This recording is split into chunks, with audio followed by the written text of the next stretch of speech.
Hello friends, good morning. बिना देरी के शुरुआत करते हैं बिजनेस स्टैंडर्ड न्यूज़ एनालिसिस की। इंडसइंड बैंक के बारे में मैं लगातार आपको अपडेट देती आ रही हूँ। बहुत सारी प्रॉब्लम्स चल रही हैं इंडसइंड मामले में। सेबी की सख्ती, बाजार नियामक ने बैंक के पूर्व सीईओ और डिप्टी सीईओ सहित 5 लोगों पर लगाई पाबंदी। अगर आप इंडसइंड बैंक में लॉन्ग टर्म या शॉर्ट टर्म या कुछ भी करने जा रहे हैं ना, तो इस तरह की न्यूज़ वाले स्टॉक से आपको थोड़ा दूर रहना चाहिए। मैं दूर रहती हूँ, इसलिए आपको बता रही हूँ। नेक्स्ट बात करना चाहूँगी, मई में शेयरों के थोक सौदों ने तोड़ा 9 महीने का रिकॉर्ड। बहुत ही इंपॉर्टेंट न्यूज़ है। इस महीने के कई बड़े थोक सौदे। सिंगटेल ने भारतीय एयरटेल में 13,000 करोड़ रुपए की सेलिंग की है। इंडिगो की प्रवर्तक कंपनी इंटरग्लोब एविएशन के सह संस्थापक राकेश गंगवाल ने 11,500 करोड़ रुपए के शेयर बेचे हैं। और इसी के साथ सज्जन जिंदल परिवार ट्रस्ट ने JSW सीमेंट के 1210 करोड़ रुपए के शेयर बेचे हैं। बहुत बड़ी बड़ी सेलिंग डील हुई हैं। और एंटफिन ने पेटीएम में 2104 करोड़ रुपए के शेयर की बिक्री की है। बहुत बड़ी ये भी अगेन सेलिंग है। नवीनतम सौदे में ब्रिटिश अमेरिकन टोबैको PLC ने ITC में 12,900 करोड़ रुपए के शेयर बेचे हैं। तो ये सारी डील से मैं आप लोगों को एक चीज बता सकती हूँ, कंपनी सारी बहुत अच्छी हैं, लेकिन इस तरह के बड़े सौदे डेफिनेटली कंपनी पे इम्पैक्ट डालते हैं। किस तरह का टेक्निकल चार्ट पैटर्न क्रिएट हो रहा है, किस तरह से अब शेयर में क्या किया जाना चाहिए। और देखो, फंडामेंटली ये कंपनी बहुत अच्छी हो सकती है, लेकिन मैंने कई बार देखा है फंडामेंटली कंपनी बहुत स्ट्रांग होने के बावजूद अगर कोई न्यूज़ आती है तो टेक्निकल चार्ट पे उसका कैसा पैटर्न बनता है, उसके अकॉर्डिंग डिसीजन लेना बहुत ज़रूरी होता है। अगर आप टेक्निकल चार्ट के बारे में सीखना चाहते हैं मुझसे, आप मुझे संडे वाली क्लास में ज्वाइन कर सकते हैं। और चलते हैं अपने नेक्स्ट स्टॉक पे। वैसे बता दूं, भारतीय एयरटेल, ITC और इंटरग्लोब एविएशन तीनों ही कंपनी फंडामेंटली बहुत स्ट्रांग है, लेकिन कई बार आपको एक चीज़ बता दूं कि फंडामेंटली स्ट्रांग होते हुए भी कंपनी में एक तेज़ गिरावट या फिर एक लॉन्ग कंसोलिडेशन या फिर एक लॉन्ग मंदी का पीरियड देखा जा सकता है। और वो क्लियर पैटर्न पकड़ में आता है चार्ट्स पे। तो इसलिए मैं आपको कह रही हूँ, अगर आप उसके बारे में जानना चाहते हैं तो आपको कांटेक्ट करना चाहिए। नेक्स्ट चलते हैं, एक्मे सोलर होल्डिंग्स गुजरात में 26 मेगावाट पवन ऊर्जा परियोजना का पहला चरण शुरू किया। डेफिनेटली ये एक्मे सोलर होल्डिंग के लिए बहुत अच्छी न्यूज़ हो सकती है, और इस न्यूज़ के चलते शेयर में लगभग 3% की तेज़ी भी है। सबसे पहले चलते हैं इसके एक्मे सोलर होल्डिंग्स के फंडामेंटल की अगर बात करूं, जो भी मैं चीज़ें देख पा रही हूं, लगभग 12 से 15 के आसपास फंडामेंटल पैरामीटर हैं जिनको मैं बहुत इंपॉर्टेंस देती हूं। अगर वो पैरामीटर सही हैं तो डेफिनेटली मेरी तरफ से कंपनी एक 1-1 कहते हैं ना कि आपकी वो फंडामेंटली ओके है, लेकिन इसके बहुत सारे पैरामीटर्स गड़बड़ाए हुए हैं। मेरे को जो 12-15 पैरामीटर हैं उन पे एक्मे सोलर होल्डिंग एक पुअर फंडामेंटल वाली कंपनी साबित होती है। और ऐसे में चाहे कुछ भी हो ये कंपनी, चाहे किसी भी चीज़ का ऑर्डर मिला हो, लेकिन इस कंपनी में बाइंग करना खतरे का सौदा आपके लिए हो सकता है। नेक्स्ट बात करना चाहूँगी Zydus life science. Zydus life science एक अच्छी फंडामेंटल वाली कंपनी है, लेकिन इसको अभी US स्नो फ्लास्ट के लिए US FDA के फास्ट ट्रैक को मिली मंजूरी। इसकी किसी दवा प्रोडक्ट को US FDA की मंजूरी मिली, और इसी के चलते शेयर में एक तेज़ी आपने थोड़ी सी देखी। 925 का हाई लगाया शेयर ने। लेकिन कब किस स्टॉक में एंट्री करनी चाहिए, फंडामेंटली गुड होने के बाद भी स्टॉक काफ़ी टाइम तक आपको कंसोलिडेशन में दिखा सकता है।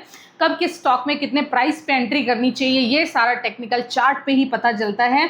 और उसके लिए आपको आना पड़ेगा मेरी टेक्निकल की क्लास में। सुप्रजित इंजीनियरिंग वित्त वर्ष 2025 की चौथी तिमाही में शुद्ध लाभ पिछले साल की तुलना में 54% कम हुआ। और सुप्रजित इंजीनियरिंग लिमिटेड की बात करूँ ना, तो इसके फंडामेंटल्स भी ये पुअर फंडामेंटल वाली कंपनी में आएगी। जब मैंने इसके फंडामेंटल चेक किए तो पुअर फंडामेंटल ग्रेड कंपनी है। लगभग जो मेरे 12 से 15 पैरामीटर्स हैं उनके अकॉर्डिंग ये कंपनी अच्छी नहीं है।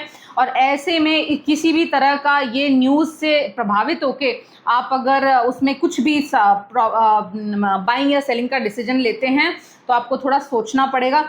शेफलर इंडिया तमिलनाडु के शूलगिरी में 5वीं विनिर्माण इकाई की शुरुआत, और कंपनी 4,008 रुपये का इसने अपसाइड दिया है, लेकिन इतनी बड़ी कंपनी को मैं लेना प्रेफर नहीं करती।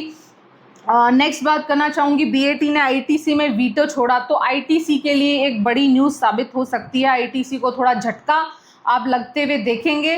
ठीक है, इसी के साथ चलते हैं अपनी नेक्स्ट पेज की न्यूज़ पे।